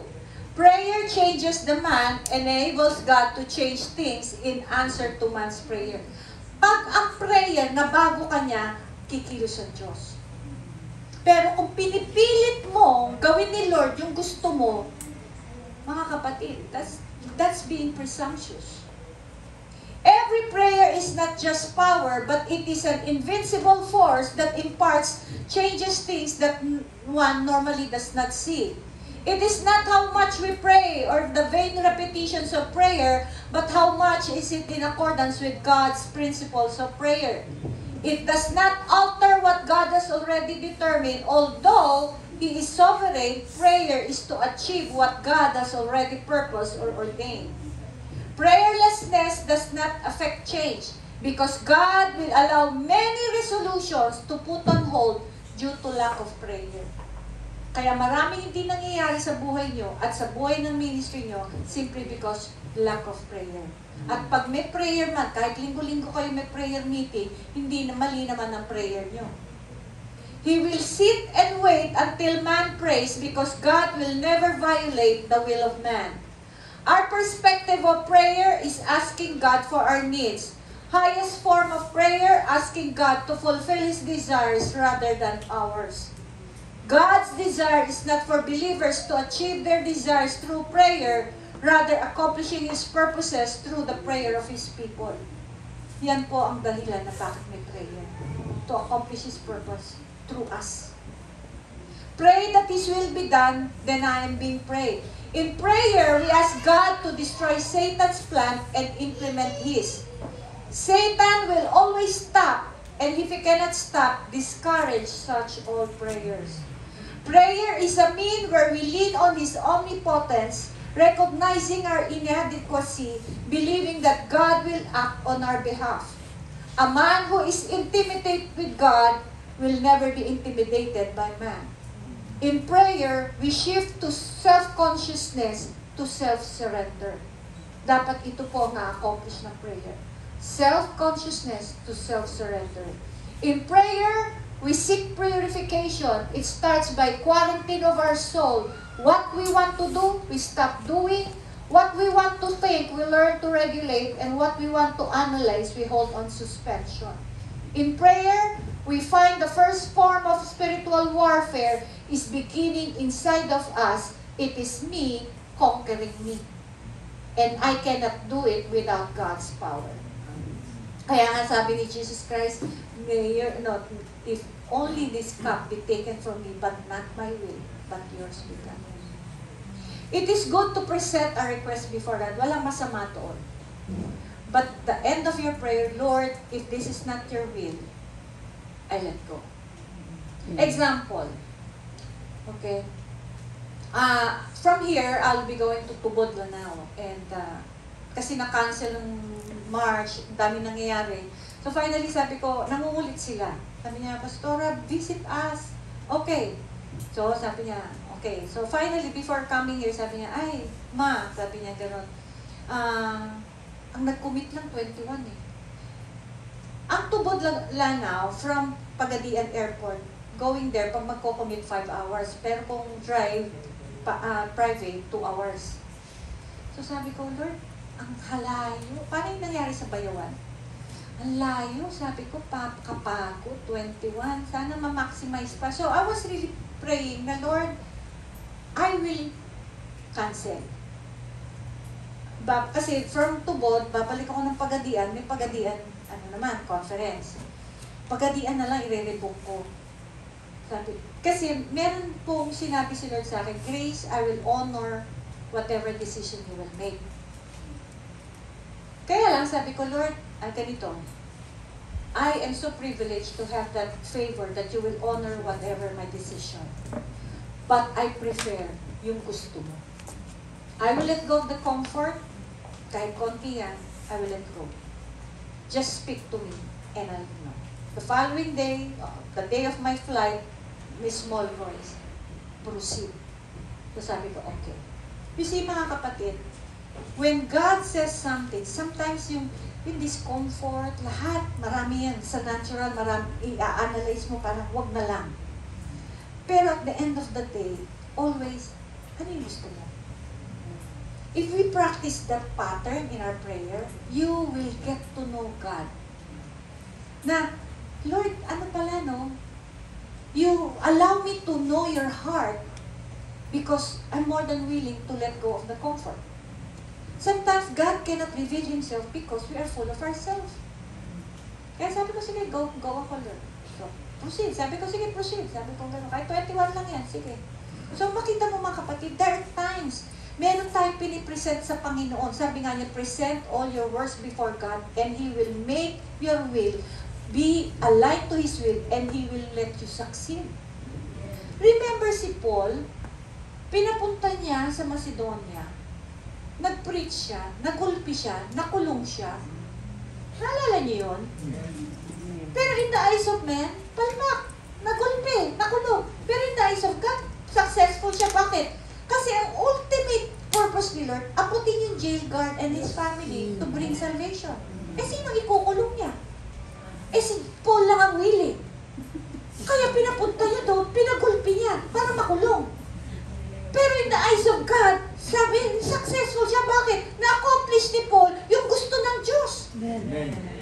tayo, hindi tayo makakilos sa leading ng Diyos kasi mahirap, nakakahiya. Pero it's not about you. It's about what God wants to accomplish sa life ng mga tao eh. Kaya minsan hindi natin ginagawa kasi ano sasabihin ng tao, daming mga discomfort, inconvenience, mga kapatid. Punong-puno kasi tayo ng sarili natin. Imagine si Joseph, he was arrayed along slaves, binibenta. Pero ang description sa kanya, Joseph was a prosperous man. Bakit prosperous? Binibenta siyang slave. Bakit? The Lord was with him. Ngayon, ang tanong, prosperous ba kayo sa ministry nyo? Kahit sabihin mong impressive yan, kung wala ang Diyos, you are not prosperous. It's not where impressive is, it is where God is. Kaya minsan we live before man, not before God. Kaya nga, you need to conquer yourself in prayer. Present your request, yung plan mo. Ako, Lord, ito plan ko. You speak to me. Pag hindi pa ako nakaka-receive ng confirmation, hindi ko kikilusan. Bakit? Ayokong palpak sa harap ng Diyos. Kahit ba sa mata ng tao, ang galing-galing ko. Kasi I don't live before man. Imagine meron na isang sabi sa akin, Pastora, punta ka ng Sorsogon, open door, lahat okay na. Okay? Okay. Pinipray namin. Kasi siya yung nakakita sa FB ko na, ay, ito pala yung ginagawa mo, we want feeding, mga pastor, okay. So, sabi ko, sige, magkano budget and everything, okay na eh. Then we put it in prayer, Lord, ito po, pupunta na po ako, magbubuk na po ako. Alam mo sabi ni Lord, no. So sabi ko, Pastor, sorry, not yet. No pa din. So nag-follow up siya, month ago, sabi niya, Pastora, what about this? Sabi, wala pa din. You see, mga kapatid, kasi syempre, no, nasa mission ako. Automatic yan kasi may general will ako. Ito, I will share with you. Every start of the year, God will give me a general will. Ano yung general will? Grace, double time, and mission. Kasi sabi niya, hard times are coming and the body is not prepared. So sabi ko, okay, double time. Pero may specific yan. Didi-discover ko yan as I seek Him. Hindi ka masisettle sa general kasi may specific. At least yung direction ko for the year, alam ko, magdo-double time ako. Ngayon, yung lugar, yun ang ipipray ko. Amen po ba? Dapat ganon. Kasi the more na you are in line with Him, the more nakikita mo yung hand of God in everywhere. Alam mo mga kapatid, may mga times, early this year, nagpunta ako ng Daragal, yun sa Legazpi. Magbo-board na kami, finally we stop kasi may thunderstorm, ang lakas ng ulan. Suspended na ang flight.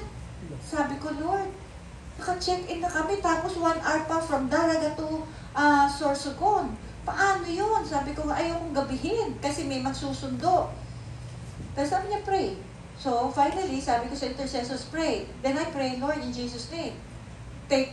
Remove the thunderstorm and the rain. Walang 5 minutes, huminto. Tapos pinag-board kami earlier than the scheduled boarding time. Nakarating kami. So you see, when God is with you, even the nature will bow to the name of Jesus Christ. Amen. Marami sa atin, naririnig ko, rebuke ng rebuke, walang nangyayari. Kasi di mo pinapagawa pala ni Lord. Kaya walang power. And see, when your confidence is in the Lord, because this is your will, Lord, hindi mo ako ipapahiya, you will show yourself strong on my behalf. And He does, and He did many times. Yun ang key ng successful ministry. Okay? Kaya, we cannot do it. Kaya nga sabi niya sa Matthew 16:19, I will give you the keys of the kingdom of heaven. Whatever you bind on earth will be bound in heaven, and whatever you loose on earth will be loose in heaven. When Jesus lived on the earth, He preached about the kingdom. Kingdom of God is governing influence of a king over a colony or earth, impacting it with His will, purpose, and intent. When the Lord said He's giving us the keys, it means He's giving us His church, permission, access, control, or power to get what is in heaven. We determine what happens on the earth and how the heaven will affect the earth. We think that praying is begging God to give us something, but on the contrary, prayer is giving God permission to impact the earth. Yun po yung purpose ng prayer. Lord, yung kaharian mo bumaba. I-impact mo yung earth. Hindi yung hingi na lang tayo ng hingi, Lord, i-bless mo, i-bless mo, i-bless mo. Hindi, Lord, your kingdom come. Remember the prayer ni Jesus Christ na unang tinuro sa disciples, Our Father in heaven. It describes that God is over all. Tatay natin yun. Secondly, hallowed be your name. Yun ang desire natin. Lord, itong ginagawa ko, i-glorify ka so that your kingdom come and your will be done. Now, I have the confidence to ask, give me this day my daily bread. Bakit niya tatanggihan? Yung mga first few prayers natin, in line with Him. Give us this day our daily bread and forgive our sin as we have forgiven. So, Lord, baka may unforgiveness pa ako. Lord, let me forgive as you have forgiven me. And then sabi niya, deliver us from evil. Lead us not into temptation, but deliver us from evil. Lord, protect me from the evil one. Lord, yung temptation, keep me, preserve me. So makikita mo yung dependence mo sa Panginoon will continue to grow based on what? Desire to honor Him. Ayaw mong mahulog kasi yung pangalan niya nakataya. Hindi yung ayaw mong mahulog, ano sasabihin ng tao? You see that? Doon pa lang, it's all about God. Wala tayo dito sa picture. Amen po ba? When we have the right principles in prayer, we will have results. Okay? Example of being a building lobby but has no access in any rooms. Kasi wala kang keys. Wala kang access. Binigyan ka ng bahay, ang daming rooms, pero wala kang keys. Parang binigyan ka ng salvation, na-enlighten ka, na-justify ka, pero hanggang doon na lang. Bakit? Hindi ka binigyan ng illumination, enlightenment for progressive truth. Bakit? Kasi ayaw mong matuto. Holy Spirit, ito pa yung isa pang deception mixture. They were baptized by the Holy Spirit, pero pagdating sa Acts, they were filled. We must continually be filled. Okay? It is like a picture of a house. Kung tinanggap natin si Kristo, ang bahay natin madilim. Tama? Walang liwanag. Nung tinanggap natin si Kristo, nagkaroon ng light. Pero hindi lahat ng rooms may light. Kasi tinatanong ng Holy Spirit, Anak, will you yield all your areas of your life to Him? Example, sasabihin ng Holy Spirit, can I come into that room? Ano yung room? Finances. Pwede ba akong pumasok dyan? Ako ang mag-manage sa pera mo. Ay, hindi, Lord. Wala kang ano dito sa pera ko to eh. Okay? So, hindi siya papasok. So, yung room na yon, continue in the dark. Okay. Pwede ba akong pumasok dyan? Ano ba yung pinapanood mo? Pwede ba akong makilang? Ay, hindi. Mahilig ako sa Netflix eh. Okay. Hindi rin papasok. Diyan sa lakad mo, sa mga fellowship mo, pwede ba akong pumasok at i-guide kita? Pwede mo nang iwan yung fellowship na yan. Ay, Lord, maraming utang na loob eh. Huwag na muna. So, marami kang area in your life, dark spot, blind spots, because you do not allow the Holy Spirit to come into your areas of your life. Kaya, as much as the Holy Spirit wants to fill us up, but you don't allow Him. May areas ka lang, kaya ngayon, ang baptism of the Holy Spirit is about speaking in tongues. Puro tongues. Palakasan pa pagdating ng Sunday service. The numbers of believers who receive Christ and their sins were forgiven are not filled with the Holy Spirit, not because He does not want to fill them, but they won't allow Him to fill them. Kaya nga sabi niya sa Revelation 3:20, Behold, I stand in the door and knock. Which of your area, hindi pa rin ang nagdo-dominate ang Holy Spirit, kundi flesh nyo pa rin. That remains dark in your life. Many churches would offer people to fill them with the Holy Spirit by laying hands on them and then mumble something and deceiving that they are filled with the Holy Spirit and they are deceived for the rest of their lives. Let people believe they are filled with the Holy Spirit even though they are living in anger, bitterness, lust, greed, unfaithful in giving to God, and unforgiveness. This is the great deception in the world today's Christianity. This is how Satan deceived many believers. Filled with the Holy Spirit means you have the same value just like Jesus had. The evidence is you are being changed more and more like Christ in your inner life. That is what it means to be filled with the Holy Spirit, not tongues. That's one of the gifts. Hindi yung paramihan kayo, palakasan kayo, patagalan kayo mag-tongues. Pero puno-puno naman kayo ng kasalanan sa loob ng puso mo. Kaya nga sabi niya tayo po, sabi niya, will be a blessing. In blessing you, I will bless. I will bless you. In multiplying, I will multiply you. Meaning, we need to be a blessing through the power of the Holy Spirit. Another purpose of being filled with the Holy Spirit, through His power, we might enter the promised land of victory and conquer the giants of lust, anger, dirty thoughts, jealousy, bitterness, love of money that ruled over us for many years. Yan ang i-overcome niya sa atin. Imagine, unclean spirit make one unclean. So, Holy Spirit make one holy. Bakit hindi po yun ang focus ng Holy Spirit sa churches? Ang focus more on speaking in tongues. Palakasan ng speaking in tongues dito. One time, may nagtanong, hindi ka pa baptized, Pastora? What do you mean di baptized? Bakit mo natanong? Kasi hindi ka nagtatangs. Bakit ka lang magtangs? You see, kasi usually, pag nagtatangs, parang, wow, gifted. Tapos puno-puno naman ng galit. You see, that's what it means to be filled. Minsan, ililay hands mo, tutumba, pero galit pa rin. Hindi yun. Pag yan tumumba, pag tayo niyan, wala nang galit. Yes. Ibig sabihin, may na-conquer na ng Holy Spirit yung dark area niya. Yun ang ibig sabihin, filled. Hindi yung nagtatatanga naman siya, rama-rama, tapos pagdating na wala, chismis na naman. Yung pala, yung tongues mo, in-interpret, chismis lang pala. So that's the deception. Kaya God told Moses, let them construct a sanctuary for me that I may dwell among them. This is our primary calling, to be a holy dwelling place for God. All other things, even good things, are secondary. If we lose sight of this calling, it will be easy to be occupied with secondary matters like evangelism, Bible teaching, charity, and others, all of which are good in themselves. The church will not become a holy dwelling if we have failed the primary purpose. God seeks to dwell in our spirit, the deepest part of our being. He does not dwell in our soul, mind, and emotion.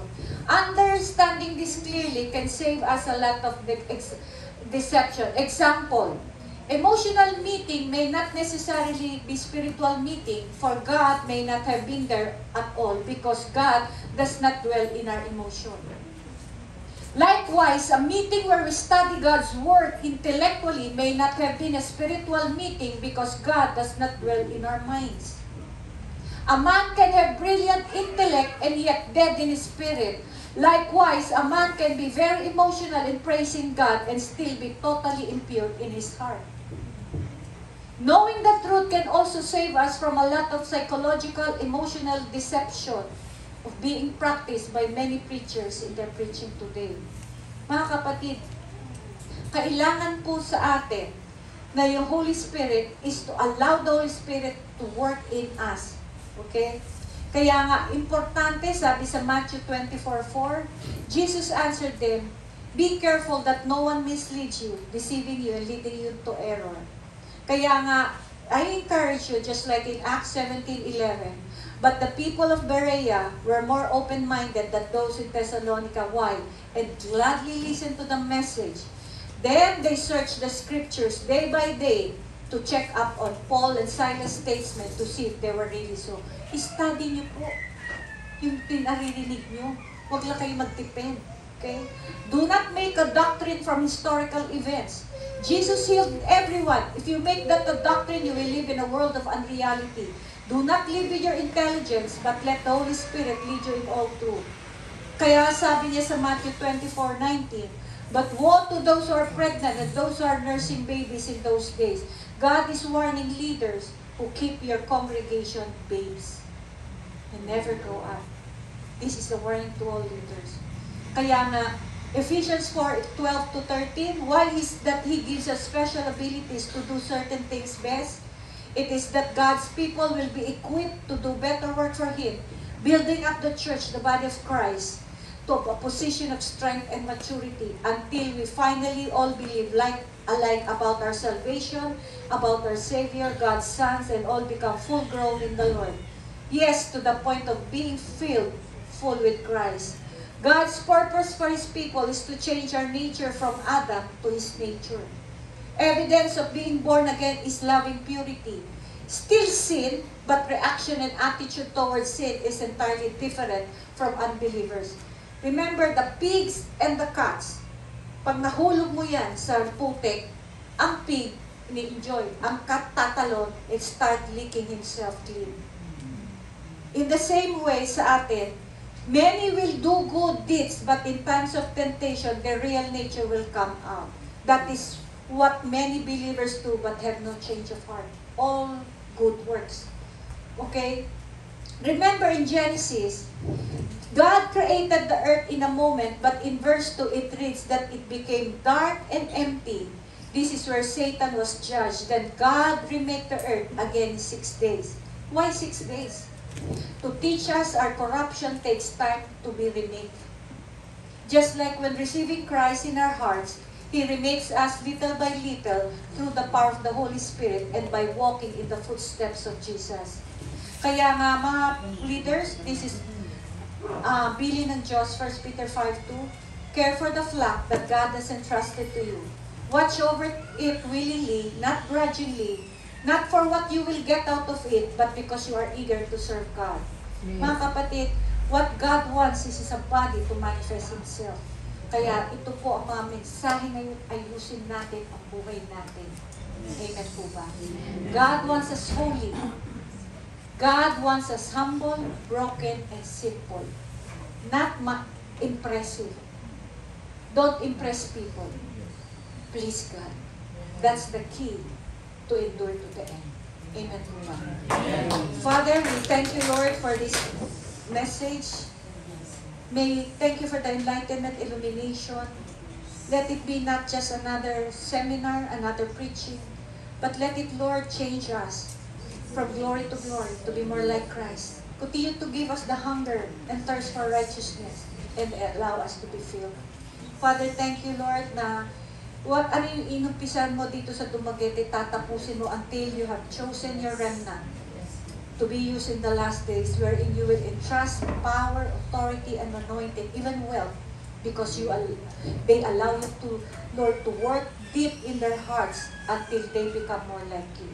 Lord, may we live not because of what, Lord, it's not about us, it's all about you. Kaya po, Panginoon, salamat po sa mensahe. Halaan mo, baunin nila ito hanggang sa pag-uwi nila mamaya. And as we partake of our lunch, bless the lunch we're about to eat, and Lord, may it give nourishment and bless our fellowship, and Lord, the rest of the day, let it be continually be filled with your glory, with your victory, and with your presence. We give you back the glory, the honor, and the praise, and thanksgiving. In Jesus' name, amen. Palakpakan po natin ang Panginoon.